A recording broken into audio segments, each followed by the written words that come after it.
મારી પાસે આ લીંબુ છે અને આ એક મરચું છે.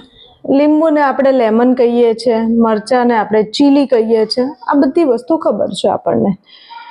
પણ આ લીંબુનો ટેસ્ટ છે એ ખાટો છે એવું ગુજરાતીમાં ખબર છે, પણ એને ઇંગ્લિશમાં શું કહેવાય? ખાટું એટલે ઇંગ્લિશમાં કેવું? સાવર. સાવર, રાઈટ? એ સોર નથી, SOUR, ઇટ ઇઝ સાવર. અને આ મરચું છે એનો ટેસ્ટ આપણને તીખો લાગે છે, પરંતુ આ તીખાને ઇંગ્લિશમાં કાં તો સ્પાઇસી કહેવાય છે અને કાં તો હોટ કહેવાય છે. અને એટલે આપણે છે એ હોટ એન્ડ સાવર સૂપ મંગાવીએ છીએ, તીખો અને ખાટો. છે ને ઇન્ટરેસ્ટિંગ? તો તમે મને કહો કે મીઠાનો સ્વાદ જે ખારો છે, આ ખારાને ઇંગ્લિશમાં શું કહેવાય? છે ને interesting? So like, share and subscribe.